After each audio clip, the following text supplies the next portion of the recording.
Hey guys, and welcome back to another episode of Federico Talks Watches.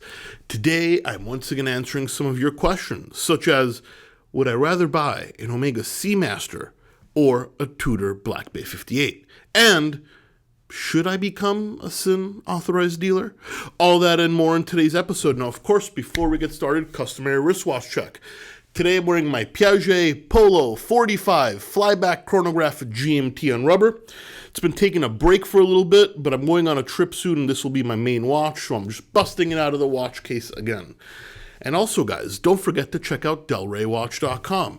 We got in a bunch of very cool stock, including a Cartier Santos new generation stainless steel with the ADLC bezel, the hottest one out there and the cheapest one in the world.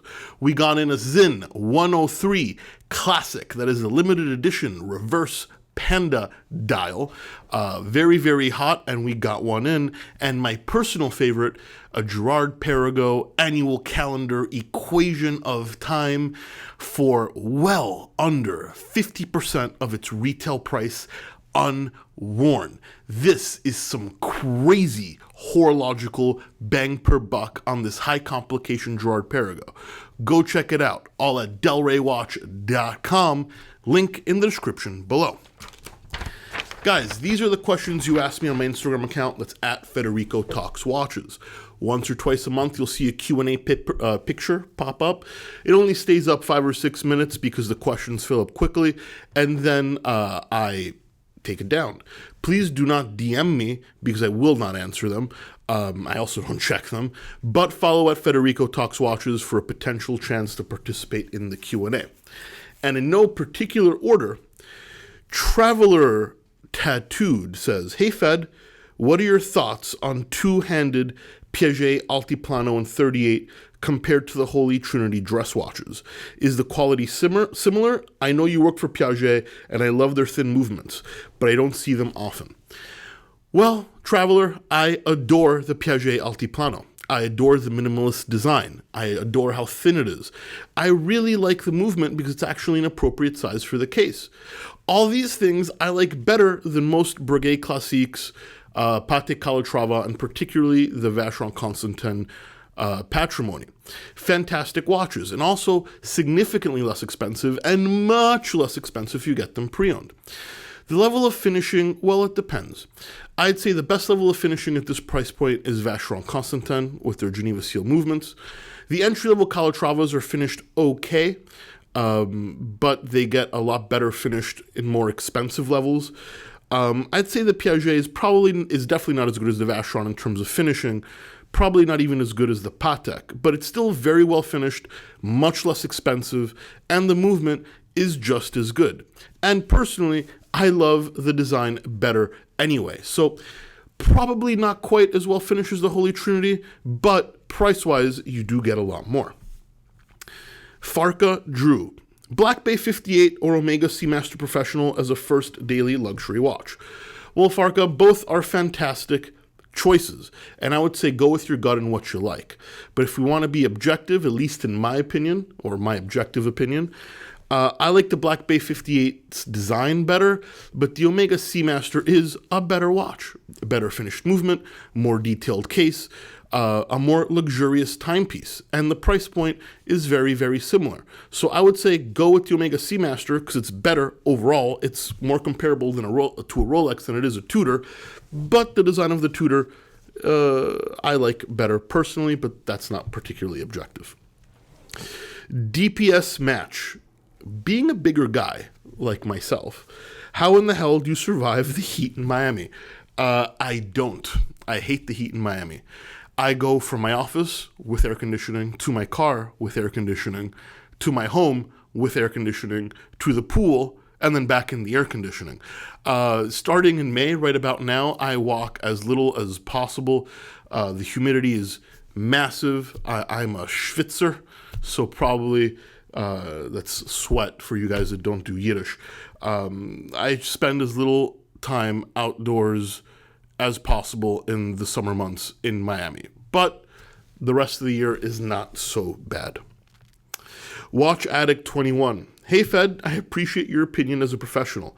If you lived in a small country in Europe and had the opportunity to invest and be the only retailer with Sinn watches, would you make the investment? Well, that's an interesting question.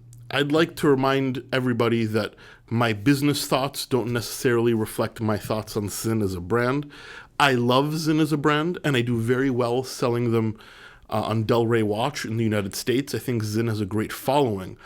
But to be an authorized retailer, meaning you have to sell them at full retail price, and knowing how they hold value, which is not fantastically, and being in a small European country with a retail store, with probably not the biggest population or demand for Sinn, and knowing that getting a new watch line in would cost at least $100,000 or $150,000 worth of investment, and knowing that my margin would probably be about 40%, no, I would not do it, at least not as my primary line.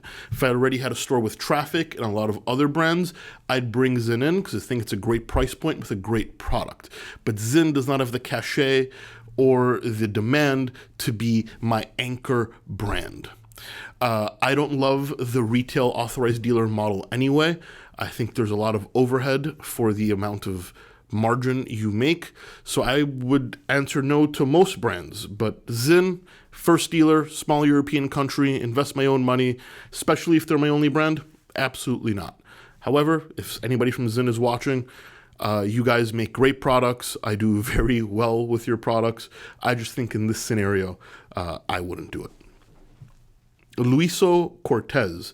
Hey Federico, love your content. Do you think with all the volatility in the stock market that we will see Bitcoin and other cryptos not be accepted as a form of payment in the watch industry? Absolutely. I own a watch store. I want nothing to do with cryptocurrency. Call me short-sighted. I accept that. Call me old-fashioned. I accept that. All I know is I don't need to accept cryptocurrency. I sell as many watches as I bring in, and I don't need the hassle to deal with the payment processing, the fees, learning something new that I don't particularly understand or I'm comfortable with. I mean, until you can spend crypto on Amazon or other big retailers, then I don't think any watch dealer wants the hassle. There are other forms of payment that people use. Crypto's the vast minority. I get the email every day, can I pay with this by crypto? No, you cannot pay with it by crypto. And guess what? I didn't lose a sale because the watch sold the day after anyway. So I'm not trying to be rude, but especially with this volatility, I want nothing to do with accepting crypto as payment. And I'm well aware that I'm not the most educated on the subject or at all. But as a business owner, that is genuinely how I feel. Fran Esposto. Hey Fed, saw you posted a pic of a GTI on your story. Is that the new daily? Interesting move to go from a Ghibli to a hot hatch. Would love to hear your thoughts. Yes, Fran, that is the new daily driver. I had a Maserati Ghibli S for 4 years, 3.5 years. The lease is up. I turned it in. I have my Porsche 911 Targa GTS. That's my fun car.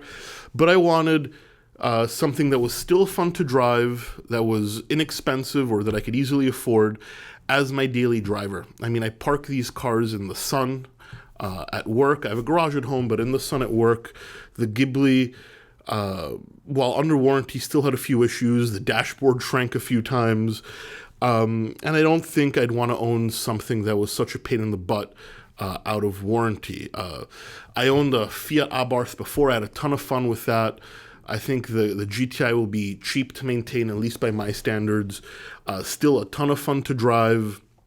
And honestly, as much as I love cars, I get that passion driving it, but I also don't really have to care about it too much if something happens to it. Not to mention frees up funds to maybe get a third fun car, maybe something vintage. But I think it's, at least for my life, I don't need 2 or 3 mega luxury cars. I'm happy having something a little bit more expensive that I can truly enjoy in my free time, and then having something inexpensive, at least to me, that I can drive every day and still have fun with it and reduce the stress on my life in dealing with maintenance or worrying about where I'm going to park it. And even having lower payments doesn't hurt either. But yes, the GTI replaced the Ghibli. The 911 Targa is still here. and I'm working on something fun and vintage soon.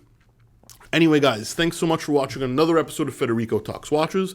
Please don't forget to like this video if you enjoyed it. It really does help. Don't forget to subscribe so you don't miss any more content. And I, of course, will catch you in the next one. Take care.